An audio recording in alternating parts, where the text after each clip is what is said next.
देश दुनिया की तमाम बड़ी खबरों को देखने के लिए हमारे चैनल को सब्सक्राइब करें और बेल आइकन को दबाएं ताकि सबसे बड़ी खबर सबसे पहले आप तक पहुंच सके। आइए आपको दिखाते हैं इस वक्त की सबसे बड़ी खबर। पश्चिम बंगाल की पूर्व मुख्यमंत्री और टीएमसी प्रमुख ममता बनर्जी की गाड़ी पर हुए कथित हमले को लेकर सपा प्रमुख अखिलेश यादव का बड़ा बयान सामने आया है। अखिलेश यादव ने घटना को लोकतंत्र के लिए दुखद और निंदनीय बताया। उन्होंने कहा कि ममता बनर्जी एक वरिष्ठ नेता हैं और लंबे समय तक पश्चिम बंगाल की मुख्यमंत्री रही हैं। अखिलेश यादव ने सवाल उठाते हुए कहा कि अगर यह घटना सरकार की ओर से कराई जा रही है तो यह बेहद निंदनीय है। उन्होंने कहा कि सरकारें आती जाती रहती हैं, लेकिन किसी भी नेता का इस तरह अपमान नहीं किया जा सकता। अखिलेश यादव ने आगे कहा कि ममता बनर्जी को सुरक्षा मिलनी चाहिए और उनकी सुरक्षा सुनिश्चित करना सरकार की जिम्मेदारी है।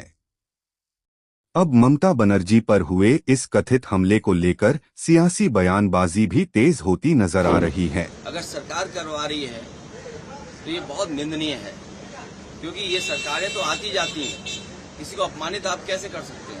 वो भी चुनी हुई मुख्यमंत्री थी, आज नहीं है सरकार में, तो बहुत ज्यादा फासले से नहीं आ रही है। सिक्योरिटी मिलनी चाहिए उनको और सरकार की जिम्मेदारी उनकी सुरक्षा का इंतजाम करे।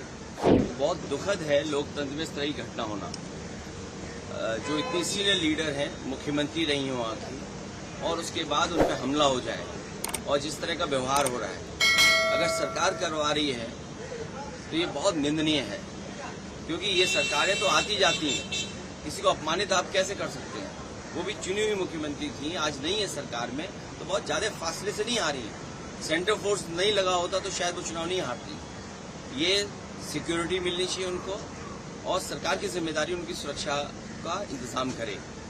जो सरकार कानून ला रही है, सरकार पहले ये बताए कि भारत का पैसा कितना बाहर चला जाता है। बाहर का पैसा अंदर आए उसमें पाबंदी है, लेकिन भारत का पैसा कुछ भी चला जाए उसके लिए कोई पाबंदी नहीं है। सरकार को अपने पुराने नारे याद करने चाहिए कि काला धन वापस आएगा, किसी को पैसा लेके भागने नहीं देंगे। लेकिन जब से बीजेपी आई है, पैसे वालों के अच्छे दिन आ गए, बड़े लोगों के अच्छे दिन हैं। जितना चाहो उतना पैसा ले जाओ, कानूनी तरीके से और गैर कानूनी तरीके से। उसमें पाबंदी कब सरकार लगाएगी? और अगर सरकार पाबंदी नहीं लगाती है तो इसका मतलब एफसीआरए केवल माइनॉरिटीज को परेशान करने के लिए, केवल संदेश देने के लिए कि हम ये कठोर कार्रवाई कर रहे हैं आतंकवाद और इस तरह उधर जो फाइनेंस होता है पैसा। लेकिन सच्चाई ये है कि भारत का पैसा कितना बाहर चला गया। अगर 10 साल में 1 लाख करोड़ आया होगा एफसीआरए में, वो तो कानून है, बैंक से आता है, नियम है, उसके नियम फॉलो करते हैं। तो ये सरकार के पास जब कुछ नहीं बचता है तो अब क्या ला रहे हैं? इसके बाद लाएंगे डिलिमिटेशन। भारत की सीमा नहीं बचा पा रहे। आज भारत का क्षेत्रफल क्या है वो नहीं बता पा रहे।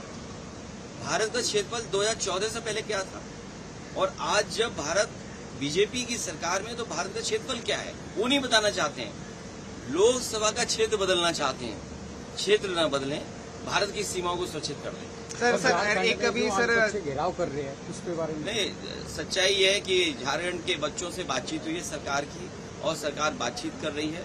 हमें उम्मीद है रास्ता निकलेगा, लेकिन असली जिम्मेदार है भारत की सरकार। भारत की सरकार ने क्या किया है झारखंड के लोगों को नौकरी देने के लिए? भाई, भारत सरकार अगर कुछ काम अच्छा करती है तो स्टेट गवर्नमेंट को भी फायदा होता है, स्टेट गवर्नमेंट भी काम करती है। असली जिम्मेदार अगर कोई है बेरोजगारी के लिए और नौजवानों को उनका भविष्य अंधकार में डालने के लिए, वो भारत सरकार। सर एक दूसरी क्वेश्चन है, प्रयागराज में राहुल गांधी जी की रैली हुई और जनसभा के अंदर